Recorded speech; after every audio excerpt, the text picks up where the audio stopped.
Hello everyone, welcome to my YouTube channel pharma researcher. ये video है railway pharmacist exam preparation के regarding, जो कि एग्ज़ाम आपका 246 पोस्ट के लिए कंडक्ट हो रहा है एंड इस एग्ज़ाम की एक्सपेक्टेड डेट है अप्रैल 2025। सो इसी एग्ज़ाम को टारगेट करते हुए ये नई सीरीज़ हमारे यूट्यूब चैनल पे चल रही है, जिसमें हम सब्जेक्ट वाइज एमसीक्यू प्रिपरेशन कर रहे हैं। इस सीरीज़ में अराउंड हमारे 6 सब्जेक्ट्स हमारे कंप्लीट हो चुके हैं। ये 7 सब्जेक्ट है, जिसमें आज की इस वीडियो में मैं आपके साथ पैथोफिजियोलॉजी के इंपॉर्टेंट एमसीक्यू क्वेश्चन डिस्कस करने वाला हूँ। इसमें सबसे पहले सिलेबस की बात कर लें तो सिलेबस में ह्यूमन नॉटमेंट physiology, pharmaceutical analysis, pharmaceutics, inorganic chemistry, organic chemistry, biochemistry, ये डिफरेंट सब्जेक्ट्स हमारे कंप्लीट हो चुके हैं। अब भी आज की वीडियो में पैथोफिजियोलॉजी से एमसीक्यू क्वेश्चंस हम स्टडी करेंगे। डिफरेंट जो भी आपके बेसिक सिलेबस रहता है पैथोफिजियोलॉजी का, उस सभी सिलेबस पे इंपॉर्टेंट एमसीक्यू क्वेश्चंस आपको यहाँ पे देखने को मिलेंगे। एंड ऑल्सो अगर आपको इन क्वेश्चंस की पीडीएफ चाहिए तो पीडीएफ का लिंक आपको डिस्क्रिप्शन बॉक्स में मिलेगा, तो आप पीडीएफ को डाउनलोड कर सकते हैं। साथ ही अगर आपको अदर सब्जेक्ट्स की वीडियोस देखनी है तो वो प्लेलिस्ट में आपको मिल जाएंगी। प्लेलिस्ट का लिंक भी मैंने आपको डिस्क्रिप्शन बॉक्स में ऐड कर दिया है, तो प्लेलिस्ट को आप चेक कर लेना। उसमें सारी प्रीवियस ईयर की videos, previous year question papers, as well as इस सीरीज़ में पिछली सारी 6 वीडियो जो हैं वो आपको वहाँ पे मिल जाएंगी। चलिए स्टार्ट करते हैं पहले क्वेश्चन से। पहला क्वेश्चन है, absence of menstrual period is known as. Absence of menstrual period जो है, इसके लिए क्या टर्म जो है वो यूज़ की जाती है? इसके लिए टर्म यूज़ की जाती है एमोनेरिया। यहाँ पे आपका ऑप्शन बी जो है वो करेक्ट आंसर है। यहीं पे अगर मैं एनेरिज्म की बात करूँ, एनेरिज्म आपका कंडीशन रहती है जिसमें परमानेंट अब नॉर्मल डायलिटेशन होती है ब्लड वेसल्स की। ठीक है, जो आपकी ब्लड वेसल्स हैं जैसे कि आपकी आर्टरीज हो गई, आर्टरीज की परमानेंटली अब नॉर्मल डायलिटेशन होगी, तो उसके लिए टर्म यूज़ की जाएगी एनेरिज्म। वहीं पे एक्रोमेगेली की बात करूँ, एक्रोमेगेली मीन्स आपके जो ग्रोथ हार्मोन्स रहते हैं अडल्ट्स में, ठीक है, अडल्ट्स में जो ग्रोथ हार्मोन्स हैं उनकी ओवर प्रोडक्शन हो जाती है। For that the condition is known as acromegaly. Then apoptosis की बात करूँ, एपेप्टोसिस जो है ये आपकी कंट्रोल्ड और प्री प्रोग्राम्ड सेल डेथ होती है। सिंपल टर्म्स में इट इज़ सेल डेथ जो है वो आपकी अक्कर करती है, जो कि एजिंग के साथ में होती है, तो उस कंडीशन को कहा जाता है एपोप्टोसिस। देन नेक्स्ट क्वेश्चन है, morphological and functional alteration of mature cell is known as. Morphological and functional alteration mature cells की क्या कहलाती है? It is known as anaplasia. तो यहाँ पे आपका ऑप्शन डी इज़ करेक्ट। यहीं पे एनिसोसाइटोसिस की बात करूं, एनिसोसाइटोसिस कंडीशन जो है ये आपकी क्या रहती है? It is the abnormal variation of, it is the abnormal variation of RBC in size. ठीक है, आरबीसी का जो साइज रहता है उसमें अब नॉर्मली वेरिएशन आ जाती है, तो that is known as anisocytosis. Then next है एंजियोजेनेसिस। एंजियोजेनेसिस मीन्स आपकी फॉर्मेशन हो रही है, formation of new blood vessels. ठीक है, न्यू ब्लड वेसल्स की फॉर्मेशन को कहा जाता है एंजियोजेनेसिस। देन ब्रूसेलोसिस की बात करूं, तो ब्रूसेलोसिस कंडीशन जो है it is basically bacterial infection. ठीक है, ब्रूसेलोसिस एक बैक्टीरियल इन्फेक्शन है जो कि एनिमल से ह्यूमंस में स्प्रेड होती है। देन नेक्स्ट क्वेश्चन देखते हैं। नेक्स्ट क्वेश्चन है, the movement of an organism in response to chemical stimulus is. ठीक है, ऑर्गेनिज्म की मूवमेंट है जो कि किसी केमिकल स्टिमुलाई के रिस्पॉन्स में आ रही है। ठीक है, this particular movement is known as chemotaxis. यहाँ पे आपका ऑप्शन ए जो है वो आपका करेक्ट आंसर है। डिस्पनिया की बात करूँ, it is the shortness of breath. It is shortness of breath जो है वो आपकी कहलाती है डिस्पनिया। देन एम्फिक्जेमा की बात करूँ, ये आपकी क्या रहती है? This term is use when there is a destruction of alveolar cell. ठीक है, क्या हो रहा है? डिस्ट्रक्शन हो रही है एल्वियोलर वॉल्स की एंड परमानेंट डायलिटेशन हो रही है एयर स्पेसिस की। ठीक है, तो उसके लिए टर्म यूज़ की जाती है एम्फिक्जेमा। देन हाइपोक्सिया की बात करूँ, हाइपोक्सिया मीन्स यहाँ पे आपकी एब्सेंस हो रही है ऑफ ऑक्सीजन। ठीक है, ऑक्सीजन जो है उसकी अमाउंट जो है वो कम आ रहा है या एब्सेंट हो रहा है इन द टिश्यूज़, तो उसके लिए टर्म यूज़ की जाती है हाइपोक्सिया। देन नेक्स्ट क्वेश्चन है the feedback system in which system reacts in such a way as to arrest the change और reverse the direction of changes known as. ठीक है, एक ऐसा फीडबैक सिस्टम है हमारी बॉडी में जो कि आप जिसमें आपका जो सिस्टम रहता है वो कैसे एक्ट करता है, आइदर वो चेंज को अरेस्ट कर देगा, मीन्स चेंज को रोक देगा, या फिर जो चेंज हो रहा है उसकी डायरेक्शन को रिवर्स कर देगा। मीन्स आपका प्लस से माइनस में जा रहा है तो माइनस को दोबारा से प्लस में ले आएगा। तो वो आपका कौन सा फीडबैक सिस्टम रहता है? So this feedback system is negative feedback. So यहाँ पे आपका ऑप्शन बी इज़ करेक्ट। तो बेसिकली जो आपका बॉडी है उसमें कुछ चेंजेस आते हैं, तो हमारी बॉडी में ऐसा फंक्शन रहता है कि हमारी बॉडी नॉर्मलाइज करती है, मीन्स जो चेंजेस आए हैं उसको नॉर्मल करना है। ठीक है, तो उसके लिए आपके दो टाइप्स के सिस्टम रहते हैं एंड ये आपका बेसिकली होम्योस्टेसिस कंडीशन कहा जाता है इसको, कि हमारी बॉडी में जो भी चेंजेस आ रहे हैं उनको करेक्ट अप करना। सो इसमें दो फीडबैक सिस्टम रहते हैं, नेगेटिव फीडबैक हमने देख लिया, दूसरा आपका रहता है पॉजिटिव फीडबैक। तो पॉजिटिव फीडबैक में क्या करता है कि इसमें हमारी बॉडी जो है वो इस वे में रिएक्ट करती है कि जो हमारी इंटेंसिटी है, ठीक है, चेंज लाने की सेम डायरेक्शन में उसको बढ़ा देता है। इट इंक्रीजेज द इंटेंसिटी, क्या करता है, it increases the intensity of the change, जो कि चेंज है उसकी इंटेंसिटी को बढ़ा देगा सेम डायरेक्शन में। So that is the positive feedback. Negative में आइदर रिवर्स कर देगा या फिर उसको अरेस्ट कर देगा, रोक देगा। देन नेक्स्ट क्वेश्चन है decrease in cell size is termed as. तो डिक्रीज इन सेल साइज क्या है? तो डिक्रीज इन सेल साइज के लिए टर्म यूज की जाती है एट्रॉफी। सो यहाँ पे ऑप्शन ए इज करेक्ट।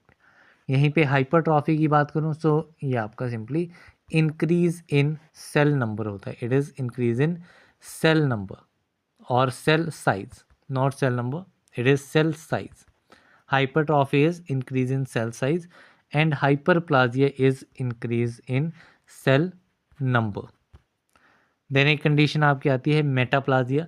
तो मेटाप्लाजिया बेसिकली क्या रहता है? It is the conversion of one type of adult cell type to another adult cell type.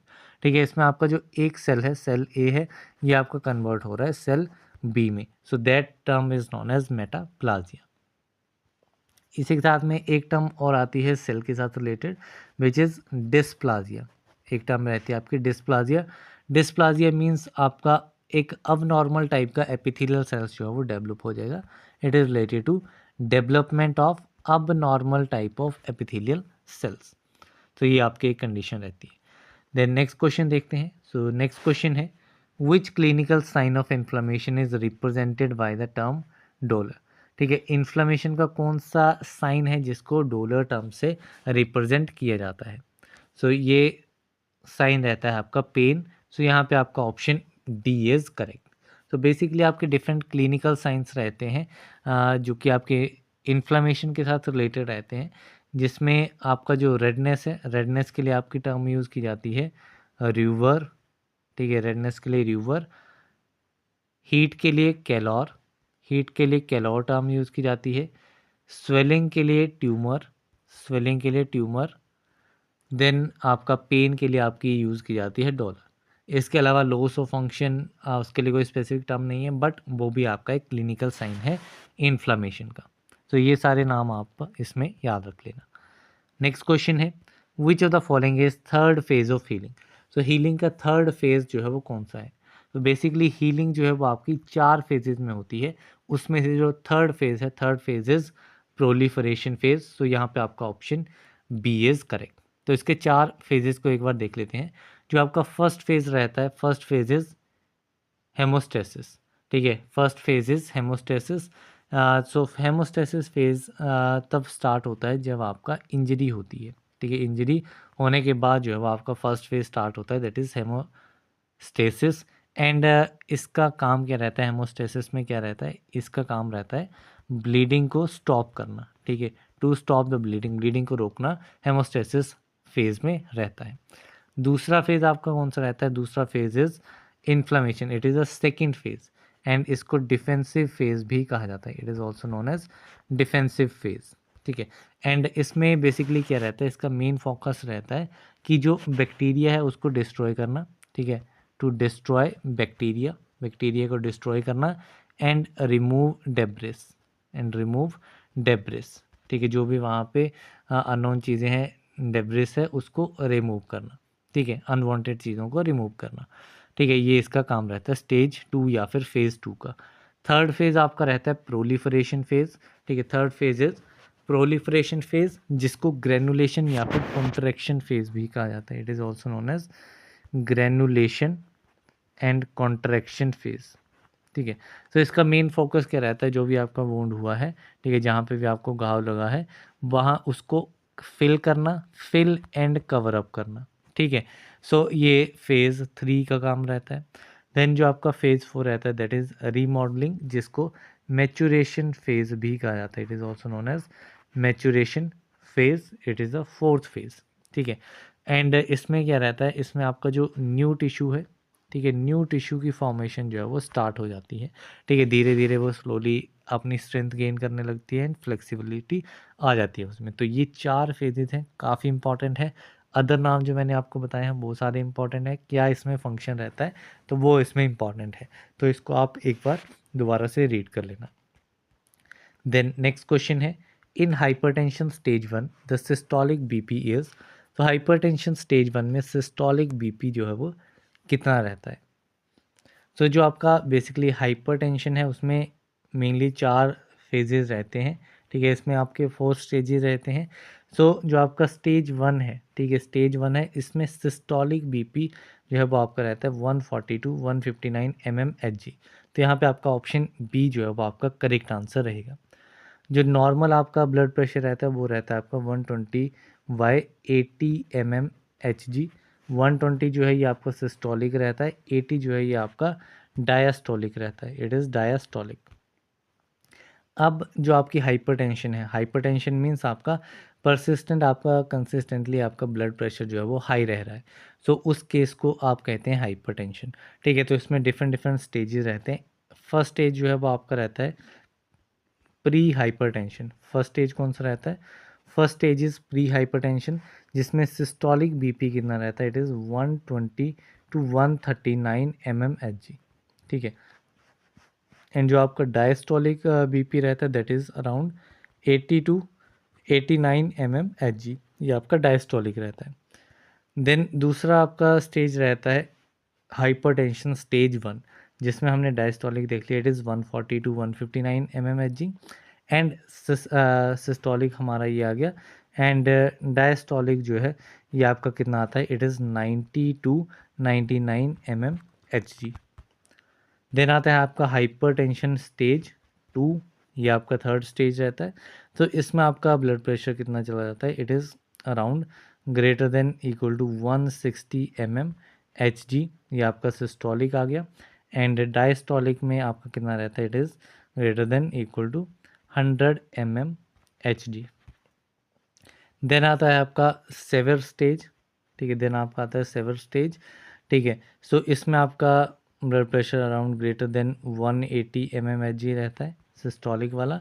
And diastolic में आपका greater than equal to 110 mmHg रहेगा, जो कि आपका नियर अबाउट सिस्टोलिक के करीब करीब पहुंच जाएगा। सो ये आपके डिफरेंट स्टेजेस हैं, इसमें आपको ब्लड प्रेशर कितना रहता है, कितनी रेंज में रहता है, वो आपको इम्पॉर्टेंट पता होना चाहिए। देन नेक्स्ट क्वेश्चन है, which of the following is the non pharmacological management strategy for hypertension.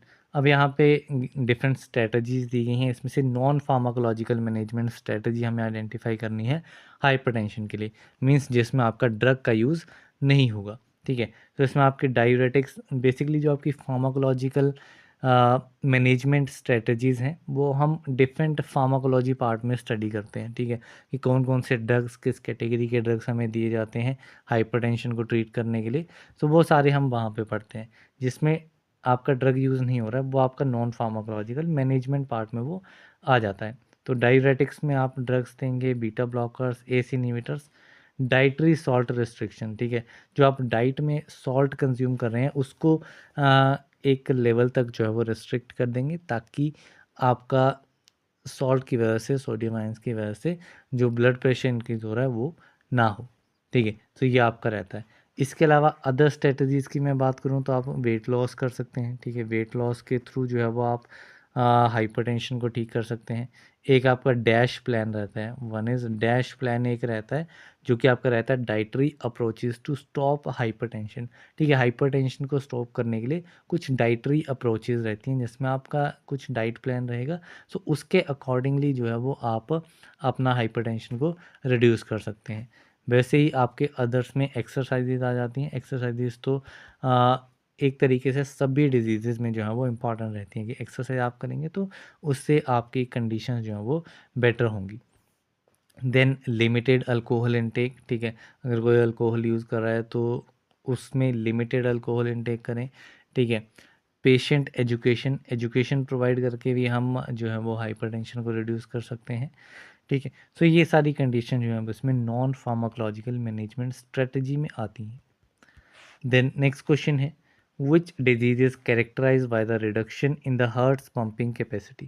ठीक है, इनमें से कौन सा डिजीज़ है जो कि कैरेक्टराइज किया जाता है bye the reduction in the heart pumping capacity, कि आपका जो हार्ट है उसकी पंपिंग कैपेसिटी जो है वो रिड्यूस हो गई है, कम हो गई है, तो ये डिजीज़ आपका कहलाता है कंजस्टिव हार्ट फेलियर। तो यहाँ पे आपका ऑप्शन ए इज़ करेक्ट। यहीं पे हाइपरटेंशन हमने देख लिया कि कंसिस्टेंटली आपका ब्लड प्रेशर जो है वो इंक्रीज़ हो रहा है। एथ्रोस्क्लेरोसिस मींस आपका बेसिकली हार्डनिंग या फिर वहाँ पे आपकी जो आर्टरीज़ हैं, ठीक है, वहाँ पे उनको वो नैरो हो गई हैं क्योंकि वहाँ पे डिपोजिशन हो गई है फैट्स की, फैट या फिर कोलेस्ट्रॉल की, तो वो आपका एथ्रोस्क्लेरोसिस कंडीशन रहती है। एंजीना पेक्टोरिस क्या है? सो एंजीना पेक्टोरिस बेसिकली एक ऐसी कंडीशन है जो कि तब अराइज होती है जब आपकी बॉडी या आपका जो हार्ट रहता है, ठीक है, हार्ट में ऑक्सीजन की डिमांड एंड सप्लाई जो है वो इम्बैलेंस हो जाए। मीन्स आपको डिमांड ज़्यादा है लेकिन सप्लाई आपके पास कम आ रही है, तो वो आपकी कंडीशन आपकी कहलाएगी एंजीना पेक्टोरिस, जिसमें आपका शार्प पेन जो है वो आपको ऑब्जर्व होता है। तो ये डिफरेंट कंडीशन इसमें आती हैं, सारी की सारी ही जो आपकी कार्डियोवैस्कुलर डिजीज़ हैं। देन नेक्स्ट क्वेश्चन है, which of the following are the causes of congestive heart failure. कंजस्टिव हार्ट फेलियर के कॉजेज इनमें से कौन से हैं? तो कंजस्टिव हार्ट फेलियर आपका इस्केमिक हार्ट डिजीज़ की वजह से हो सकता है, जिसमें आपके डिफरेंट आ जाते हैं, चाहे वो एंजीना पेक्टोरिस हो गया, मायोकार्डियल इन्फेक्शन हो गया, एथ्रोस्क्लेरोसिस, आर्टीरियोस्क्लेरोसिस, ये सारी कंडीशंस हो गई। ठीक है, तो ये आपका मेजर कोज रहता है कंजस्टिव हार्ट फेलियर में, जो कि अराउंड 62% जो है पॉपुलेशन जो है वो इसी इस्केमिक हार्ट डिजीज़ की वजह से कंजस्टिव हार्ट फेलियर होता है। दैन सिगरेट स्मोकिंग भी is one of the major causes, around 16% इसमें रेंज रहेगी कि 16% लोग जो हैं वो कंजस्टिव हार्ट फेलियर उनमें सिगरेट स्मोकिंग की वजह से होता है। एंड ओबेसिटी अराउंड 8% कॉज रहता है। ठीक है, 8% लोग जो हैं वो ओबेसिटी की वजह से कंजस्टिव हार्ट फेलियर होता है उनमें। इसके अलावा हाइपरटेंशन आपकी एक कंडीशन रहती है, उसकी वजह से भी हो सकता है, डायबिटीज़ की वजह से हो सकता है, या फिर वेल्वुलर हार्ट डिजीज़ की वजह से हो सकता है। जैसे डिफरेंट कंडीशंस रहती हैं। ऑल्सो अरिथमिया की वजह से भी आपका कंजस्टिव हार्ट फेलियर हो सकता है। तो यहाँ पे आपका option D, all of the above will be the correct answer. Next question है, which type of angina is known as crescendo angina. तो किस टाइप की एंजीना को क्रेसेंडो एंजीना जो है वो कहा जाता है? तो आपके तीन मेन टाइप्स के एंजीनास रहते हैं, स्टेबल, अनस्टेबल एंड प्रिंजिमेंटल एंजीना। ठीक है, सो अनस्टेबल एंजीना जो है वो उसे कहा जाता है क्रेसेंडो एंजीना। ठीक है, सो ये बेसिकली अकर करता है during the periods of rest. ठीक है, पीरियड्स ऑफ रेस्ट पे ये आपका अकर करता है, स्लीपिंग के दौरान, ठीक है, या फिर सडनली हो सकता है। ठीक है, सो ये डिफरेंट कंडीशन इसके लिए रहती हैं। एंड जो आपका कोरोनरी हार्ट डिजीज़ है, ठीक है, कोरोनरी हार्ट डिजीज़ है, ठीक है, जो कि आपका प्लेक्स के बिल्डअप की वजह से होता है इन द आर्टरीज। ठीक है, वो एक मेन प्रिंसिपल कोज है अनस्टेबल एंजीना का। ठीक है, तो ये कंडीशंस रहती हैं। जो आपका प्रिंजिमेंटल एंजीना है ये आपका वेरिएंट एंजीना, इसे वेरिएंट एंजीना कहा जाता है। And it occurs at rest during the night and early morning hours. ठीक है, एंड ये एक बेसिकली एक रेयर टाइप का एंजीना है जो कि कोरोनरी आर्टरी में स्पाज्म की वजह से कोज होता है। देन थर्ड आपका आता है स्टेबल एंजीना। ठीक है, सो इसमें जो पेन होती है वो तब स्टार्ट होती है जब आपका हार्ट जो है वो हार्डली वर्क करता है, जो कि मेनली आपका फिजिकल एक्सरसाइज के दौरान, मीन्स जब आप फिजिकली एक्सरसाइज करते हैं तो हार्ट जो है वो हार्ड मीन्स एकदम हार्डली जो है वो काम करता है। ठीक है, तो उस टाइम पे जो है वो आपका जो पेन अराइज होती है तो दैट इज़ स्टेबल एंजीना। तो ये डिफरेंट एंजीना के टाइप्स हैं, तो इनको आप बेसिकली इनका नाम, इनमें क्या कंडीशन रहती है, तो ये क्वेश्चन इसमें अदर वे में बन सकता है। द नेक्स्ट क्वेश्चन है acute renal failure which result from impaired और reduced blood flow to the kidney is. तो कौन सा ऐसा एक्यूट रीनल फेलियर है जो कि इम्पेयर्ड या फिर रिड्यूस्ड ब्लड फ्लो की वजह से होता है to the kidney, means kidneys में आपका जो ब्लड फ्लो है वो आपका कम हो गया है या फिर इम्पेयर हो गया, कभी ज़्यादा आ रहा है कभी कम आ रहा है, सो उसकी वजह से होता है। सो ये आपका कहलाता है प्री रीनल फेलियर। तो यहाँ पे आपका ऑप्शन ए इज़ करेक्ट। तो बेसिकली जो आपका रीनल फेलियर है या एक्यूट रीनल फेलियर है वो आपका मेनली 3 टाइप्स का रहेगा, pre renal failure, intra renal failure and post renal failure. ठीक है, तो प्री रीनल हमने देख लिया क्यों होता है। इंट्रा रीनल फेलियर की बात करूं तो ये आपका होता है from the acute damage in the renal structures, जो आपके रीनल स्ट्रक्चर्स रहते हैं, ठीक है, किडनीज वगैरह रहती हैं, तो उसमें आपका अगर एक्यूट डैमेज हो जाए, ठीक है, अगर डैमेज हो जाए तो उस वजह से इंट्रा रीनल फेलियर जो है वो कॉज होगा। देन अगर पोस्ट रीनल फेलियर की बात करूं सो अगर यूरिन आउटफ्लो में अगर ब्लॉकेड कंडीशन आ जाए, ठीक है, यूरिन आउटफ्लो में अगर ब्लॉकेड कंडीशंस आ जाएं, ब्लॉकेज कंडीशंस आ जाएंगे तो उसकी वजह से पोस्ट रीनल फेलियर जो है वो कॉज होता है। तो ये कंडीशन तीनों के बारे में आपको याद रखनी है। देन नेक्स्ट क्वेश्चन है non pharmacological management of acute renal failure includes. तो non pharmacological management means without drug, हमें इसमें आइडेंटिफाई करना है। ये इस टाइप के क्वेश्चंस काफ़ी इजी रहते हैं, ठीक है, क्योंकि हम काफ़ी इजीली आइडेंटिफाई कर पाएंगे कि कौन सा फार्माकोलॉजिकल है, कौन सा नॉन फार्माकोलॉजिकल है। तो इसमें अगर आप देखेंगे तो ऑक्सीजन थेरेपी हो गया, वेंटिलेशन हो गया, restriction of potassium rich diet, तो ये तीनों ही जो है वो आपकी नॉन फार्माकोलॉजिकल, इनमें ड्रग का यूज़ नहीं हो रहा है। तो यहाँ पे आपका option D all of the above will be the correct answer. इसके अलावा अदर एग्जांपल्स की बात करूँ, अदर नॉन फार्माकोलॉजिकल मैनेजमेंट्स की, तो इसमें आपका यूरिनरी कैथेटराइजेशन आता है, यूरिनरी कैथेटराइजेशन आता है, सेंट्रल लाइन प्रोसीजर आता है, सेंट्रल लाइन प्रोसीजर आ जाएगा, वाटर रेस्ट्रिक्शन अगर हम less than 1 litre per day करेंगे तो वो भी आपका सही रहेगा, ठीक है।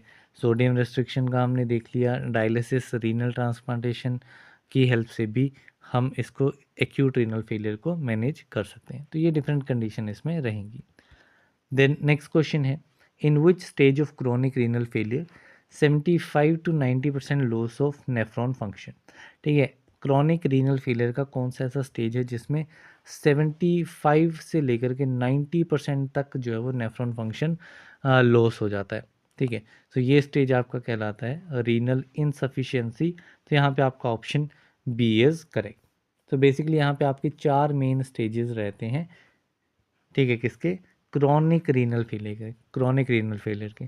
पहला स्टेज जो है वो आपका रहता है रिड्यूस्ड रीनल रिजर्व, जिसमें आपका ब्लड यूरिया नाइट्रोजन जो है वो हाई या फिर नॉर्मल रहता है, एंड इसमें अराउंड 40 to 75% जो है वो लॉस हो जाता है नेफ्रॉन फंक्शन का। रीनल इनसफिशिएंसी हमने देख लिया, इसमें 75 to 90% हो जाता है।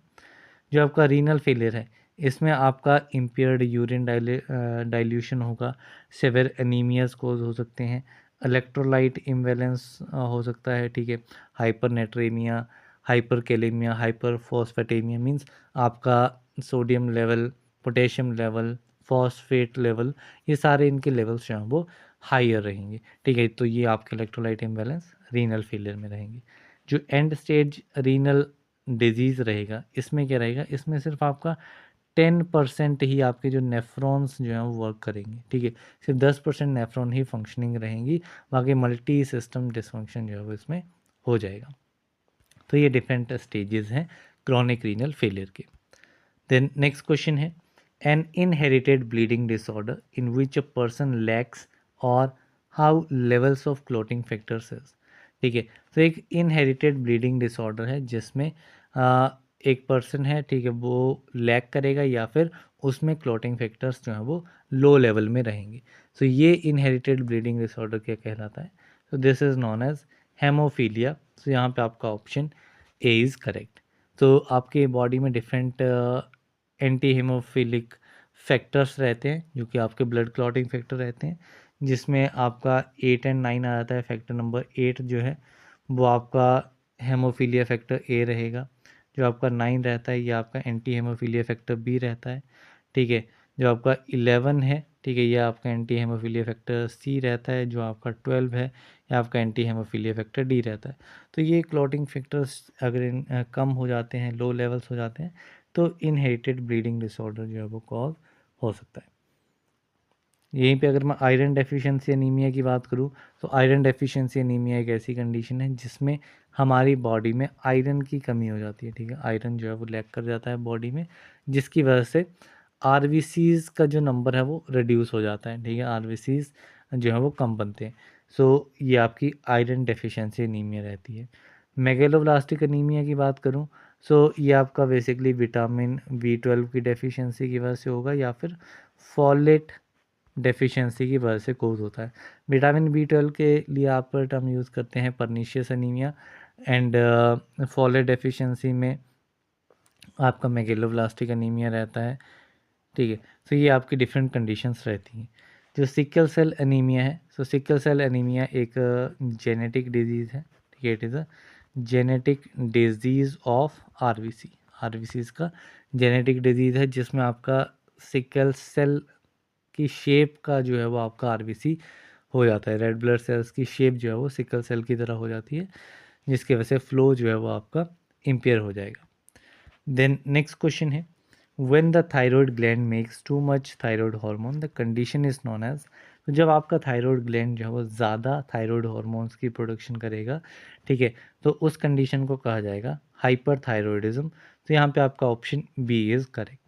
वहीं पे जो आपका हाइपोथायरॉयडिज्म कंडीशन है, इसमें क्या रहेगा, इसमें आपका कम प्रोडक्शन होगी, less decrease production of thyroid hormones. तो ये आपका हाइपोथायरॉयडिज्म में रहेगा। देन नेक्स्ट क्वेश्चन है, dash is characterize by high serum thyrotropin concentration and low serum thyroxine concentration. ठीक है, अब यहाँ पे हमें कंडीशन आइडेंटिफाई करनी है, कौन सी ऐसी कंडीशन है जिसमें आपका थायराइड स्टिमुलेटिंग हार्मोन यानी कि सीरम थायरोट्रोपिन जो है वो उसका लेवल हाई हो जाता है, एंड सीरम फ्री थायरोक्सिन जो T4 रहता है उसका लेवल जो है वो कम हो जाता है। तो ये कंडीशन आपकी क्या कहलाती है, so this condition is known as primary hypothyroidism. तो यहाँ पे आपका option D is correct. Then यहाँ पे अगर मैं सब क्लिनिकल हाइपोथायरॉयडिज्म की बात करूँ, तो इसमें आपका जो नॉर्मल फ्री T4 कंसंट्रेशन रहेगी, T4 की कंसंट्रेशन जो है वो आपकी नॉर्मल रहेगी। ठीक है, in the presence of elevated TSH concentration. जो TSH कंसंट्रेशन है ये आपकी बढ़ी हुई होगी, एंड T4 जो है ये आपकी नॉर्मल रहेगी, कम नहीं होगी न ज़्यादा होगी, ये सिर्फ नॉर्मल रहेगी। यहीं पे सेकेंडरी हाइपोथायरॉयडिज्म की बात करूँ, तो इसमें क्या रहेगा, इसमें आपका लो लेवल्स रहेंगे, T4 कंसंट्रेशन के लो लेवल्स रहेंगे, एंड TSH लेवल जो है वो उसकी कंसंट्रेशन जो है वो अप्रोप्रिएटली एलिवेटेड नहीं रहेगी, मीन्स नॉर्मल के आसपास बहुत ज़्यादा एलिवेटेड नहीं रहेगी। तो ये आपकी सेकेंडरी हाइपोथायरॉयडिज्म केस रहता है। देन आता है आपका कंजम्पटिव हाइपोथायरॉयडिज्म। कंजम्पटिव में क्या रहता है, तो इसमें आपका increasing number of clinical settings. ठीक है, बेसिकली इसमें इनएक्टिवेशन हो जाती है थायराइड हार्मोन्स की। ठीक है, इनएक्टिवेशन, ठीक है, इसकी थायराइड हार्मोन्स की by the type 3 iodothyronine deiodinase. ठीक है, जो आपका D3 रहता है, D3 is type 3 iodothyronine deiodinase. इसकी वजह से आपका जो थायराइड हार्मोन है वो आपका इनएक्टिव हो जाता है। So that condition is consumptive hypothyroidism. So ये डिफरेंट स्टेजेस रहते हैं। ठीक है, सो अभी चलते हैं नेक्स्ट क्वेश्चन की तरफ। सो नेक्स्ट क्वेश्चन है, which of the following is the disorder of sex hormones in female. So females में सेक्स हार्मोन्स का डिसऑर्डर इनमें से कौन सा है। सो इसमें आपका पॉलीसिस्टिक ओवेरियन सिंड्रोम एंड एमोनेरिया, ये दोनों ही आपके सेक्स हार्मोन्स के डिसऑर्डर्स हैं जो कि आपके फीमेल्स में देखे जाते हैं। तो यहाँ पे आपका option C both A and B is correct.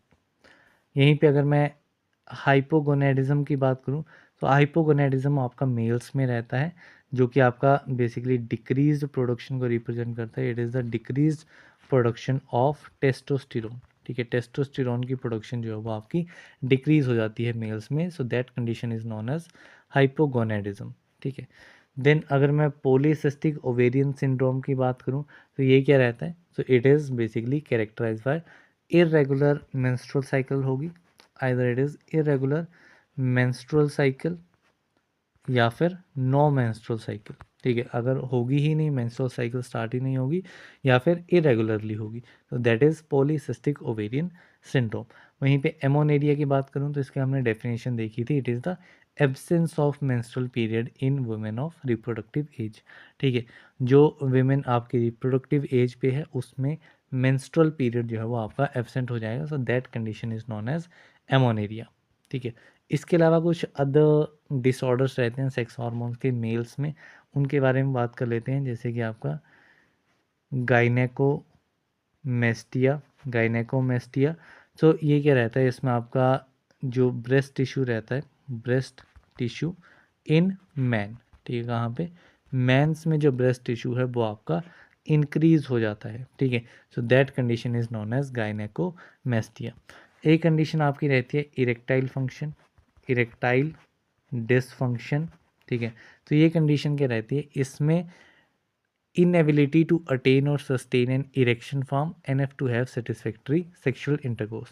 ठीक है, एक सेक्सुअली सेटिस्फैक्ट्री सेक्सुअल इंटरकोर्स जो है वो आपका नहीं हो पाता है, क्योंकि आपकी बॉडी में जो है वो इनएबिलिटी आ जाती है टू अटेन और सस्टेन एन इरेक्शन। इरेक्शन की इनएबिलिटी आ जाना वो आपका कहलाता है इरेक्टाइल डिसफंक्शन। तो ये भी आपका मेल्स में रहता है। देन हम चलते हैं नेक्स्ट क्वेश्चन की तरफ। तो नेक्स्ट क्वेश्चन है tonic clonic seizures is also known as, तो टॉनिक क्लॉनिक सीजर्स को ग्रेनुअल सीजर्स भी कहा जाता है, तो यहाँ पे आपका ऑप्शन ए इज़ करेक्ट। बाकी आपका पेटिटमल सीजर रहता है, इसका अनदर नाम रहता है। सो जो आपके एब्सेंस सीजर्स रहते हैं, एब्सेंस सीजर्स, तो एब्सेंस सीजर्स को जो है वो आप कहते हैं पेटिटमल सीजर। सो ये आपके डिफरेंट नाम्स रहते हैं सीजर्स के केस में। एक मैंने कुछ टेबल्स इसमें ऐड किए हैं, वहाँ पे आप डेफिनेशंस इनकी रीड कर लेना डिफरेंट टाइप्स ऑफ सीजर्स की एपिलेप्सी के केस में। सो ये आपकी काफ़ी इंपॉर्टेंट हो जाएंगी। देन चलते हैं नेक्स्ट क्वेश्चन की तरफ। तो नेक्स्ट क्वेश्चन है hepatitis C is cause by, तो काफ़ी सिंपल क्वेश्चन है कि हेपेटाइटिस सी कैसे कॉज होता है। तो हेपेटाइटिस सी है तो ये आपका हेपेटाइटिस सी वायरस के थ्रू कॉज होगा, तो यहाँ पे आपका ऑप्शन सी इज़ करेक्ट। वैसे ही आपके 5 मेन टाइप्स के हेपेटाइटिस रहते हैं, A B C D and E. ठीक है, ये मेन है। ठीक है, तो ए जो है ये आपका हेपेटाइटिस ए वायरस की वजह से कॉज होगा, जो कि आपका फूड या फिर वाटर के थ्रू ट्रांसमिट हो सकता है। हेपेटाइटिस बी वायरस जो है ये आपका hepatitis B virus B cause करेगा। ठीक है, सो ये आपका बेसिकली बॉडी फ्लूइड्स जैसे कि ब्लड, वेजिनल सिक्रीशन, सीमेन, इसके थ्रू ट्रांसमिट हो सकता है। जो आपका हेपेटाइटिस सी है ये आपका हेपेटाइटिस सी वायरस की वजह से कॉज होगा, एंड ये भी आपका body fluids, blood, vaginal secretion and semen के थ्रू ट्रांसमिट हो सकता है। देन जो आपका हेपेटाइटिस डी रहता है, ठीक है, ये आपका ब्लड के थ्रू जो है वो ट्रांसमिट होता है, जिसमें आपका हेपेटाइटिस डी वायरस जो है वो रहेगा। एंड जो आपका हेपेटाइटिस ई है ये आपका फूड या फिर वाटर के थ्रू अगर हेपेटाइटिस ई वायरस जो है वो ट्रांसमिट होता है तो उसके थ्रू जो है वो ये कोज हो सकता है। तो ये आपके मेन है। ठीक है, देन नेक्स्ट क्वेश्चन देखते हैं। तो नेक्स्ट क्वेश्चन है dash is a metabolic disorder of purine metabolism categorized by intermittent attacks of acute pain, swelling and inflammation. तो इनमें से एक मेटाबॉलिक डिसऑर्डर हमें आइडेंटिफाई करना है प्यूरिन मेटाबॉलिज्म का, जो कि acute pain, swelling and inflammation के साथ जिसे कैरेक्टराइज किया जाएगा। So this disease is gout. तो यहाँ पे आपका option A will be the correct answer. बाकी अर्थराइटिस है ये आपका जॉइंट के साथ रिलेटेड है। ठीक है, asthma and chronic obstructive pulmonary disease COPD ये आपका एयरवेज के साथ रिलेटेड है। नेक्स्ट क्वेश्चन है cancer related to the skin is termed as, so skin के साथ जो कैंसर रिलेटेड है उसके लिए कौन सी टर्म जो है वो यूज़ की जाती है। तो इसके लिए टर्म यूज़ की जाती है कार्सिनोमास। तो यहाँ पे आपका option B will be the correct answer. यहीं पे अगर मैं सार्कोमास की बात करूँ तो सार्कोमास बेसिकली एक टाइप के कैंसर्स रहते हैं जो कि बोन्स से स्टार्ट होते हैं, बोन्स या फिर सॉफ्ट टिश्यू में जो है वो स्टार्ट होते हैं। देन लिम्फोमास की बात करूँ सो लिम्फोमास क्या रहते हैं, ठीक है। लिम्फोमा बेसिकली एक ब्रॉडर टर्म रहती है जो कि आपका लिम्फ सिस्टम के, ठीक है, जो आपका लिम्फ सिस्टम रहता है, लिम्फेटिक सिस्टम रहता है, उसके सेल्स से स्टार्ट होती है। इसमें आपकी मेन दो काफ़ी मेन टाइप्स के रहते हैं, जैसे कि आपका हॉटकिन्स लिम्फोमा हो गया, ठीक है, हॉटकिन्स लिम्फोमा, या फिर नॉन हॉटकिन्स लिम्फोमा, ठीक है, ये आपकी कंडीशन रहती है। ल्यूकेमियाज़ की बात करूँ सो ल्यूकेमियाज़ आपका ब्लड फॉर्मिंग टिश्यूज़ के साथ एसोसिएटेड है। It is blood forming tissues का जो कैंसर रहता है दैट इज़ ल्यूकेमिया, जिसमें आपका बोन मैरो या फिर लिम्फेटिक सिस्टम वाला पार्ट भी आ जाएगा, ठीक है। तो ये आपके डिफरेंट टर्म्स रहती हैं। देन नेक्स्ट क्वेश्चन है मेनिनगिटिस इज़, तो मेनिनगिटिस क्या है, ठीक है, मेनिनगिटिस क्या रहता है, इट इज़, या फिर इसको आप मेनिनगाइटिस कुछ भी जो प्रोनाउंसिएट जो है वो आप कर सकते हैं। So it is the inflammation of brain and spinal cord membrane, जो आपका ब्रेन एंड स्पाइनल कोड रहता है उसकी अगर इन्फ्लामेशन हो जाती है उनकी मेम्ब्रेन्स की, so that condition is known as meningitis. So यहाँ पे आपका option D is correct. And किसके थ्रू जो ये है कोज होता है, तो ये आपका नेइसेरिया स्पीसीज से कोज होता है, नेइसेरिया मेनिनगिटिस, ठीक है, उससे ये कोज होता है। तो यहाँ पे आपका option D is correct. Then next question है typhoid fever is cause by, तो टाइफॉइड फीवर जो है वो कैसे कोज होता है। तो टाइफॉइड फीवर आपका सेल्मोनेला टाइफी बैक्टीरिया से कोज होता है। तो यहाँ पे आपका ऑप्शन डी इज़ करेक्ट। जो आपका नेइसेरिया मेनिनगिटिस है ये आपका मेनिनगिटिस कोज करेगा। जो आपका माइकोबैक्टीरियम लेप्रे है ये आपका लेप्रोसी कॉज करता है। एंड माइकोबैक्टीरियम बॉपिडे या माइकोबैक्टीरियम ट्यूबरक्लोसिस ये आपका ट्यूबरक्लोसिस कॉज करता है। देन नेक्स्ट क्वेश्चन है tuberculosis meningitis is related to, so tuberculosis meningitis जो है वो ये किसके साथ रिलेटेड है। सो ये आपका ट्यूबरक्लोसिस का ये एक टाइप रहता है जो कि आपका नर्वस सिस्टम के साथ रिलेटेड है, जो कि आपका नर्वस सिस्टम को अफेक्ट करेगा tuberculosis, that is known as tuberculosis meningitis, ठीक है। तो यहाँ पे आपका ऑप्शन सी इज़ करेक्ट। जो आपका रेस्पिरेटरी ट्रैक्ट के साथ एसोसिएटेड रहता है दैट इज़ द पल्मोनरी, ये आपका कौन सा रहता है, पल्मोनरी ट्यूबरक्लोसिस। जो आपका जेनिटो यूरिनरी ट्रैक्ट के साथ रहता है that is genito urinary, it is genito urinary tuberculosis. And जो आपका वाइड स्प्रेड इन्फेक्शन है बॉडी में हो सकता है, वाइड स्प्रेड हो सकता है, तो that is miliary tuberculosis, that is a miliary tuberculosis, ठीक है। सो ये आपके टाइप्स रहते हैं, तो इनका आपको लोकेशन जो है वो आइडेंटिफाई होनी चाहिए, इससे क्वेश्चन जो है बनने के चांसेस हाई रहते हैं। नेक्स्ट क्वेश्चन है सिफिल्स इज कॉज्ड बाय, तो सिफिल्स का कॉजेटिव ऑर्गेनिज्म क्या है। तो सिफिल्स कॉज होता है ट्रेपोनेमा पैलिडियम से, सेक्सुअली ट्रांसमिटेड डिजीज़ है। सो यहाँ पे आपका ऑप्शन ए इज़ करेक्ट। यहीं पे HIV की बात करूँ that is human immunodeficiency virus, so ये आपका कॉज होता है एड्स, ठीक है। एड्स जो है वो आपका कॉज होता है HIV वायरस से। एंड नेसेरिया गोनोरिया जो है ये आपका कॉजेटिव एजेंट रहता है गोनोरिया का, ठीक है। तो ये डिफरेंट इसमें कंडीशंस रहेंगी। देन नेक्स्ट क्वेश्चन है which of the following is not an aspect of the pathophysiology in disease, ठीक है। डिजीज़ की जो पैथोफिजियोलॉजी रहती है उसका एस्पेक्ट इनमें से कौन सा नहीं रहेगा, means which is not related with pathophysiology. तो इसमें आपका कोजेज आप स्टडी करते हैं, पैथोजेनेसिस आप कोज करते हैं, मॉर्फोलॉजिकल चेंजेस क्या ऑब्जर्व हो रहे हैं, ये सारी कंडीशन जो है वो इसमें पैथोफिजियोलॉजी में आती हैं। थेरापेटिक ट्रीटमेंट जो है ये आपका इसमें एक एस्पेक्ट नहीं होता है। पैथोफिजियोलॉजी में आप बेसिकली डिजीज़ कैसे स्प्रेड हो रहा है, ठीक है, एंड क्या क्या उसमें चेंजेस आ रहे हैं, सिम्टम्स क्या आ रहे हैं, ठीक है, क्या कोजेज हैं, पैथोजेनेसिस, ठीक है, एटियोलॉजी, वो सारी चीज़ें आप इसमें स्टडी करते हैं। देन नेक्स्ट क्वेश्चन है which of the following is a cell death. So cell death हमने स्टार्टिंग इनिशियल क्वेश्चन में ही देखा था, cell death is apoptosis, so option A is correct. Next question है which of the following is a physical agent of cell injury. Cell injury का physical agent कौन सा है। तो physical agent is hot surface, so ये आपका physical agent रहेगा। Then next question देखते हैं। सो नेक्स्ट क्वेश्चन है hypoxia occurs in following condition except, तो हाइपोक्सिया जो वो किस कंडीशन में नहीं होगा, ठीक है। सो ये आपका अनीमिया के केस में हो सकता है, कार्बन मोनोऑक्साइड पॉइजनिंग के केस में, लंग डिजीज़ के केस में, इसमें आपका हाइपोक्सिया जो है वो अक्कर करता है इन डिफरेंट कंडीशंस में, लेकिन थायराइड डिजीज़ में ये आपका नहीं होगा। तो यहाँ पे आपका option D is correct. Next question है iatrogenic causes means, so iatrogenic causes क्या रहते हैं? So iatrogenic causes are the cell injury by physician जो है ये आपका iatrogenic causes में आएगा। So option B is correct. Next question है adaptation means reversible change in, तो अडेप्टेशन का मीनिंग क्या है? Adaptation means reversible change in size of cell, function of cell and phenotype of cell. सो ये सब भी जो है वो कंसीडर होंगे अडेप्टेशन के अंदर, ठीक है। सो यहाँ पे आपका option D all of the above will be the correct answer. Next question है which of the above is not a cellular adaptation, इनमें से कौन सा एक सेलुलर अडेप्टेशन नहीं है?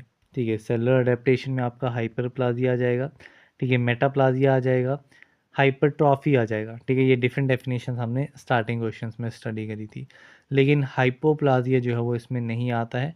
हाइपोप्लाजिया बेसिकली एक ऐसी टर्म यूज़ की जाती है जो कि टिश्यूज़ या फिर ऑर्गन की इनकम्प्लीट डेवलपमेंट या फिर अंडर डेवलपमेंट को रिप्रेजेंट करती है। So it is not related to cell कि उसका साइज़ इंक्रीज़ हो रहा है, नंबर इंक्रीज़ या डिक्रीज़ हो रहा है, तो उसके साथ रिलेटेड नहीं है। तो यहाँ पे आपका ऑप्शन सी इज़ करेक्ट।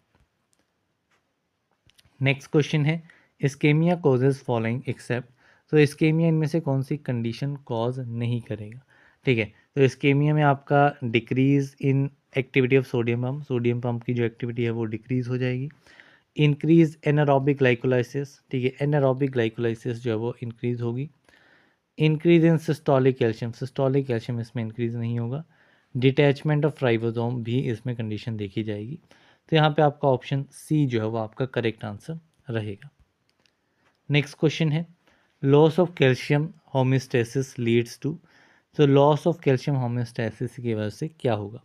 तो इसकी वजह से आपका मेम्ब्रेन डैमेज हो सकता है, न्यूक्लियर डैमेज हो सकता है, एटीपी प्रोडक्शन भी डिक्रीज़ हो सकती है। तो ये सारी कंडीशन इसमें हो सकती है। तो यहाँ पे आपका option D all of the above is correct. Then next question है cell mediated immunity is derive from, तो सेल मेडिएटेड इम्यूनिटी कहाँ से डिराइव होती है? तो it is derive from the T cells. तो यहाँ पे आपका option B is correct. Next question है redness in inflammation is occurs due to, so redness in inflammation किस वजह से होती है? तो it is due to vasodilation. तो यहाँ पे आपका option C is correct. Next question है swelling in inflammation is also called, so अगर इन्फ्लेमेशन में स्वेलिंग आ जाती है तो that condition is known as oedema. तो यहाँ पे आपका option B is correct. Next question है the oedema is most likely the result of, so oedema जो है वो किस वजह से होता है? So oedema is because of vasodilation, also because of increased arterial hydrostatic pressure and due to increased vascular permeability। तो ये तीनों कंडीशन इसमें हो सकती हैं जो कि आपका एडेमा कोज करवा सकती हैं। सो यहाँ पे आपका option D all of the above will be the correct answer. Next question है the cell which lost ability to proliferate is called, so ऐसा सेल जो कि प्रोलिफरेट होने की एबिलिटी को खो चुका है, लॉस कर चुका है, so that type of cell is known as stable. So यहाँ पे आपका option A will be the correct answer. Next question है which of the following factors are delay the healing process, इनमें से कौन से फैक्टर जो हैं वो हीलिंग प्रोसेस को डिले कर देंगे? ठीक है, तो ये फैक्टर्स में आपके रहेंगे infection, poor blood supply, movement, ये तीनों ही फैक्टर्स इसमें आपका हीलिंग प्रोसेस को डिले कर सकते हैं। तो यहाँ पे option D is correct. Then next question है EGF स्टैंड्स फॉर, तो EGF जो है वो क्या रहता है? So EGF stands for epithelial growth factor. तो यहाँ पे आपका option B is correct. Next question है प्रोस्टाग्लैंडिन्स आर, सो प्रोस्टाग्लैंडिन्स क्या है? तो प्रोस्टाग्लैंडिन्स जो है ये आपके कॉक्स पाथवे प्रोडक्ट्स रहते हैं, ठीक है, जो आपका साइक्लोक्सिनेज पाथवे रहता है जो कि आपका अरेकिडोनिक एसिड जिसका प्रिकर्सर रहता है। सो वहाँ से आपका जो प्रोडक्ट बनता है वो आपका प्रोस्टाग्लैंडिन्स जो है ये आपके रहते हैं। तो यहाँ पे आपका option B is correct. Next question है CD8 positive cell is also called, so CD8 positive cells जो हैं इन्हें साइटोटॉक्सिक टी सेल्स भी कहा जाता है। तो यहाँ पे आपका option C is correct. Next question है H L A stands for, so H L A क्या है? So H L A stands for human leukocyte antigen. तो यहाँ पे आपका option A is correct. Next question है what do you mean by autoimmune diseases? तो autoimmune diseases का meaning क्या है? तो ऑटो इम्यून डिजीजेस का मीनिंग है कि जो हमारी बॉडी है वो अपने ही ऑर्गन्स को जो है वो डैमेज करने लग जाती है। ठीक है, सो मीन्स एंटीजन कौन सा है, मीन्स बाहर से कौन सा एंटीजन आ रहा है या हमारी बॉडी का इम्पोर्टेंट पार्ट कौन सा है, तो उसको डिफ्रेंशिएट करना जो है वो हमारी बॉडी भूल जाती है, जिसकी वजह से हमारी बॉडी ही हमारे ऑर्गन्स को नुकसान पहुंचाती है। So that is decrease ability to identify between self and non self. ठीक है, कौन अपना है कौन पराया है उसको आइडेंटिफाई करना जो है भूल भूल जाना, वो आपका ऑटो इम्यून डिजीजेज होता है। So option C is correct. Next question है which are the following antibody involve in type 1 hypersensitivity reaction? Type 1 hypersensitivity reaction में कौन सी एंटीबॉडी जो है वो इन्वॉल्व रहती है? This antibody is IgE। So यहाँ पे option C is correct. Next question है which immunoglobulin is react with allergen? कौन सा इम्यूनोग्लोबुलिन जो है वो आपका एलर्जेंस के साथ रिएक्ट करता है? तो दिस इम्यूनोग्लोबुलिन इज IgE। तो यहाँ पे आपका option C is correct. Next question है rheumatoid arthritis is an example of? तो रूमेटॉइड अर्थराइटिस जो है वो किस टाइप की हाइपर सेंसिटिविटी का रिएक्शन है? So it is type 3 hypersensitivity reaction. तो यहाँ पे आपका option C is correct. Next question है आइसोग्राफ्ट्स आर, सो आइसोग्राफ्ट्स क्या होते हैं? So isografts are the grafts that are between donor and recipient of the same genotype. ठीक है, सो ऐसे डोनर एंड रेसिपिएंट जिनका जीनोटाइप सेम है उनके बीच का जो ग्राफ्ट्स रहते हैं वो आपके कहलाते हैं आइसोग्राफ्ट्स। देन नेक्स्ट क्वेश्चन है जीनोग्राफ्ट्स आर, अब जीनोग्राफ्ट्स क्या हैं? सो जीनोग्राफ्ट्स जो हैं ये वो ग्राफ्ट्स होते हैं जिनका डोनर जो है वो आपका डिफरेंट स्पीसीज का है फ्रॉम दैट ऑफ रेसिपिएंट। ठीक है, तो यहाँ पे आपका option D is correct. Next question है HIV AIDS is a dash disease? HIV AIDS किस टाइप का डिजीज है? It is a immunodeficiency disease. ठीक है, सो यहाँ पे आपका option B is correct. Next question है which are the following is not a type of cellular adaptation? Cellular adaptation का टाइप इनमें से कौन सा नहीं है? तो हाइपरट्रॉफी, एट्रॉफी, हाइपरप्लाजिया, सुपरप्लाजिया। सो सुपरप्लाजिया जो है it is not a type of cellular adaptation. Hyperplasia हमने देख लिया था, एट्रॉपी हमने देख लिया, हाइपरप्लाजिया देख लिया, तो ये सारी कंडीशंस जो है वो नॉन है। नेक्स्ट क्वेश्चन है the common cause of atrophy are as follows except? Atrophy का कॉमन कोज इनमें से कौन सा नहीं होगा?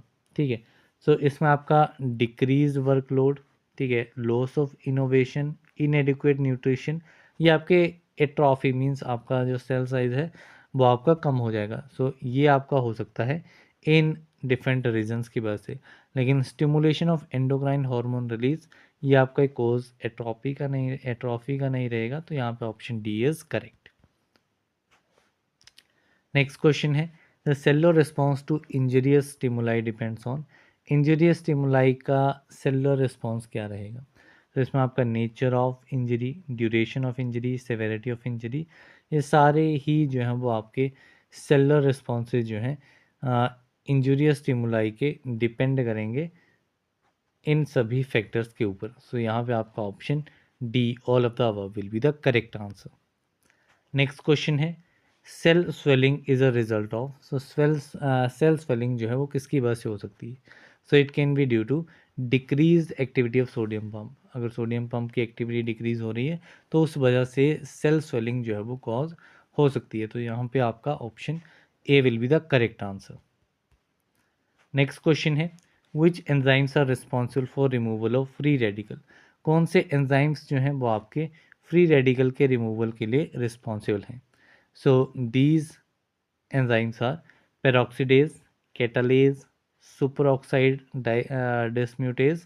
ये सारे ही enzymes are responsible for removal of free radicals. So option D is correct. Next question है सेल्मोनेला इज स्प्रेड बाय, तो सेल्मोनेला जो है वो कैसे स्प्रेड होता है, तो it can be spread through flies, fomites, faeces. तो ये डिफरेंट आपके मोड ऑफ ट्रांसमिशन रहेंगे for the spread of salmonella typhi, so option D is correct. Next question है the occurrence of typhoid is high in following circumstances except, जो typhoid का occurrence है वो आपका हाई रहेगा इनमें से सभी सर्कमस्टांसेस में एक को छोड़ के, वो एक हमें आइडेंटिफाई करना है। तो वो एक आपका रहेगा use of narrow spectrum antibiotics. Narrow spectrum antibiotics का अगर यूज़ करते हैं तो उस केस में टाइफॉइड का अकरेंस जो है वो हाई नहीं रहेगा, सो यहाँ पे आपका option A is the correct answer. Next question है the pathogenesis of typhoid fever depends on the following except, जो पैथोजेनेसिस है टाइफॉइड फीवर की वो डिपेंड इनमें से किस फैक्टर पे नहीं करेगी। सो इन्फेक्शियस स्पीसीज पे डिपेंड करेगी, वायलेंस पे, होस्ट इम्यूनिटी पे, वॉल्यूम ऑफ ऑर्गेनिज्म पे it does not depend, so option D is correct. Next question है the typical incubation period of salmonella is, salmonella का टिपिकल इंक्यूबेशन पीरियड कितना रहता है, तो it is around 10 to 14 days, so option A is correct. Next question है which are the following symptom does not appear during first week of infection in typhoid, इनमें से कौन सा सिम्टम जो है वो टाइफॉइड से इन्फेक्ट होने पे जो पहला हफ्ता रहेगा first week of infection in typhoid उसमें अपीयर नहीं होगा, ठीक है, लेटर स्टेज पे अपीयर होगा। So fever, myalgia, diarrhoea in children ये आपके फर्स्ट वीक में अपीयर हो जाएंगे, लेकिन डेलीरियम कंडीशन जो है वो आपकी फर्स्ट वीक में ये सिम्टम जो है वो ऑब्जर्व नहीं होगा, तो यहाँ पे आपका option D is correct. Next question है which antibiotic can be employed for the treatment of typhoid fever, कौन सा एंटीबायोटिक जो है वो आपका एम्प्लॉय किया जाता है टाइफॉइड फीवर के लिए, so this antibiotic is ciprofloxacin, so option A is correct. Next question है which of the following drugs can not be given in bacillary dysentery, bacillary dysentery condition में कौन सा ड्रग जो है वो नहीं दिया जाता है, can not be given, so this drug is diphenoxylate, so यहाँ पे आपका option C is correct. Then next question है in bacillary dysentery usually patients experience symptoms within hours of injection of contaminated food and water, so bacillary dysentery condition में जो आपके patients रहते हैं, patient symptoms जो है वो appear करते हैं जैसे ही उन्होंने कंटामिनेटेड फूड या वाटर लिया, उसके विद इन आवर्स में कुछ ही घंटों में जो है वो सिम्टम्स आपको देखने को मिल जाएंगे, ठीक है। तो कितने टाइम तक का जो है वो सिम्टम्स देखने को मिल जाते हैं, so it is within 72 hours, so यहाँ पे आपका option A will be the correct answer. Next question है Parkinson disease is marked by a lack of which chemical in the brain, ठीक है, पार्किंसन डिजीज जो है उसमें brain में कौन से केमिकल की कमी हो जाती है जिसकी वजह से पार्किंसन डिजीज जो है वो कोज होता है, तो इसमें आपका डोपामिन जो है वो ये आपका इसका अमाउंट कम हो जाता है, इसके लेवल्स कम हो जाते हैं जिसकी वजह से पार्किंसन डिजीज जो है वो कोज होता है, so option C is correct. Next question है इस्केमिक स्ट्रोक हैपन्स व्हेन, तो इस्केमिक स्ट्रोक तब होता है जब ब्रेन जो है वो brain's blood vessels become narrowed और ब्लॉक, ठीक है, जब ब्रेन की ब्लड वेसल जो है वो नैरो और ब्लॉक हो जाती हैं तो उस केस में इस्केमिक स्ट्रोक जो है वो होगा, तो यहाँ पे option A is correct. Next question है व्हाट इज हेलुसिनेशन, हेलुसिनेशन क्या है, तो हेलुसिनेशन मीन्स हियरिंग और seeing things that do not exist, ठीक है। सो हेलुसिनेशन ऐसी कंडीशन है जिसमें हमें कुछ ऐसी चीज़ें सुनाई देती हैं, ऐसी आवाज़ें सुनाई देती हैं या ऐसा कुछ दिखाई देता है जो कि रियलिटी में एग्जिस्ट नहीं करता है, so that is option number B correct. Next question है an inhibitory effect on the hypothalamic pituitary adrenal axis observed in, so hypothalamic pituitary adrenal axis पे इनहिबिटरी इफेक्ट जो है वो किस पर्टिकुलर कंडीशन में शो होगा, so it is observed in depression, so option D is correct. Next question है bipolar disorder formally called, तो bipolar disorder को क्या कहा जाता है, bipolar disorder is formally known as mania, so option A is correct. Next question है dash known as the left ventricular end diastolic pressure is the amount of ventricular stretch at the end of diastole. ठीक है, सो ये आपका कहलाता है preload. ठीक है, preload क्या होता है? प्रीलोड आपका left ventricular and diastolic pressure रहता है जो कि आपका लोअर साइड पे रहेगा. ठीक है, सो ये आपका अमाउंट रहता है, it is amount of ventricular stretch जो कि आपका डायस्टोल के साइड पे रहेगा. ठीक है, at the end of diastole, so that is preload. Next question है द ट्रांसम्यूरल इन्फार्क्ट्स इन्वॉल्विंग. तो जो ट्रांसम्यूरल इन्फार्क्ट्स रहते हैं उसमें वो किस चीज़ को इन्वॉल्व करेंगे? So they involve the full thickness of ventricular walls. So यहाँ पे आपका option A is correct. Next question है the plaques with thicker fibrous caps tend to cause more pronounced arterial narrowing. They have less propensity to rupture called. तो जो plex हैं जिनमें thicker fibrous caps रहती हैं ये आपके ज़्यादा प्रोनाउंस आर्टेरियल नैरोइंग करती हैं. ठीक है, आर्टरीज जो हैं वो ज़्यादा नैरो जो है वो इनकी वजह से होती हैं. And they have less propensity to rupture, and इनकी रप्चर करने की प्रोपेंसिटी जो है वो आपकी कम रहती है. So these type of plaques are non as stable plaques. तो यहाँ पे आपका option B is correct. Then next question है the major transporter use for uptake of glucoses. तो ग्लूकोज के अपटेक के लिए मेजर ट्रांसपोर्टर कौन सा है? तो इट इज GLUT4. तो यहाँ पे आपका option A is correct. Next question है full form of AIDS is. AIDS की फुल फॉर्म क्या है? तो AIDS stands for acquired immune deficiency syndrome. तो यहाँ पे आपका option B is correct. Next question है increase dopaminergic transmission into mesolimbic system shows positive system in schizophrenia. तो जो आपका इंक्रीज होता है डोपामिनर्जिक ट्रांसमिशन में, कहाँ पे? मीजोलिम्बिक सिस्टम में. तो वो आपका एक पॉजिटिव सिस्टम रहता है स्किज़ोफ्रेनिया कंडीशन में. एंड